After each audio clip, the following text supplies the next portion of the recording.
So they want to know how it feels to be part of the Star Wars family and what the experience like directing the film. Really gratifying, and I'm a little surprised to say very comfortable. I loved the spirit around the movie. I loved working with the production design team, wardrobe, props, creature design, the puppeteers, robotics people, and of course the cast. And so it was just the creative swirl was particularly cool and exciting for me and fun. And I think I've been told that you had a little bit of experience at other Star Wars sets and things, so you had a connection to that swirl. Did that influence your approach to this film? Well, I spent a few days visiting because I've been close to George really since American Graffiti, and certainly since we did Willow together. But I think that the movie Willow was probably the best preparation that I had for making this movie. Technology has made the whole process, frankly, a lot easier. It's easier to fulfill your ambitions and your dreams and to get things done. And I was grateful for all the experiences that I've had. I guess this is my 25th feature, I think. And so all of those experiences certainly factored into the work at hand when it came to making this movie. I'd say the other movie that influenced it, interestingly, was Rush, a true story about Formula One race drivers from the 70s. And because this movie had a kind of 70s feel and that sense of speed and daring and that recklessness that Formula One racers kind of have, particularly the James Hunt character played by Chris Hemsworth, I felt a kind of connection between Han and James Hunt. And also between, a great speed machine like a Formula One race car and the Millennium Falcon. And so I tried to use a little bit of what I thought I learned from Rush and apply it to Solo. Well, I think you got it in the car chase and the train heist and Cool. the Falcon, so you nailed Thank it there. You mentioned being friends with George Lucas. Did he give you any tips? Two tips when I came on board.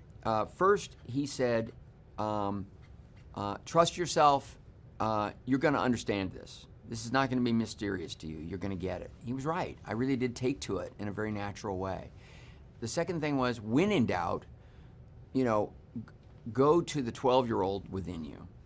Tap into that, because that's you're going to get the purest answers to whether you're doing the right thing if you sort of imagine what you would have loved when you were 12. And that 12-year-old, what did he tell you a specific way to take the journey of Han in this film? Now, yes, it was that struggle for freedom.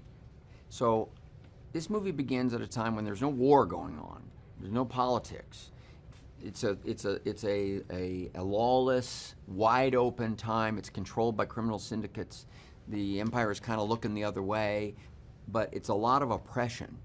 And here you have this young guy, virtually grown up on the streets, struggling for freedom, and so the 12-year-old in me wanted to see that guy achieve those things and win and lose with that goal in mind. And in one word, what would you wrap this film up in? What would you say this film in one word?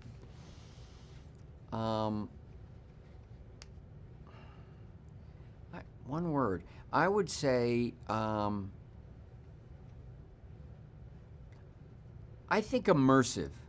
Immersive is the word I would choose, because not only is it cinematic, state-of-the-art, sound, visuals, all the things that can make a movie feel like a ride, but because it is Han Solo's singular journey, and I tried to play as much of it as I possibly could sort of through his point of view, I think you feel like you're on this ride alongside Han. I think it makes it feel a little more personal. The suspense is a little more connected to you as an audience member, and and that's the reason I would choose the word immersive. I think you really feel like you're going on this adventure with him. That's awesome.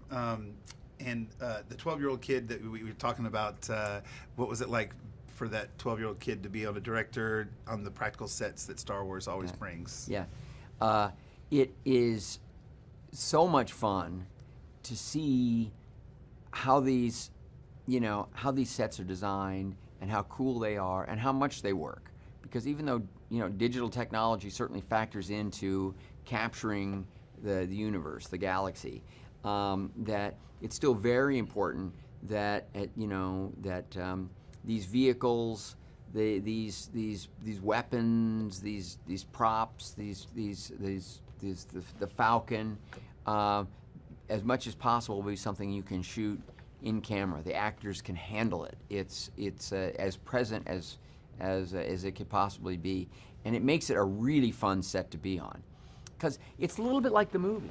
It's cutting edge filmmaking, but it's also throwback filmmaking at the same time, merged. And in the same way that it's science fiction and it transports you in the coolest, most contemporary cinematic ways, there's also something about even the style of the sci-fi that's a little bit throwback. And it feels that way, every day that you're filming as well, which is, interesting and fun. Cool. So lastly, what do you hope audiences walk out of the film after they've experienced this film?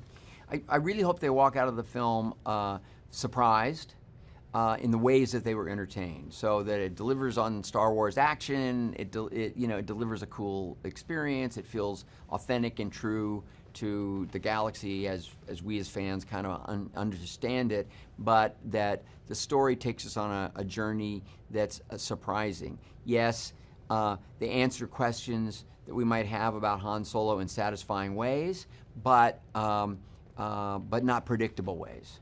And that's my hope for the movie.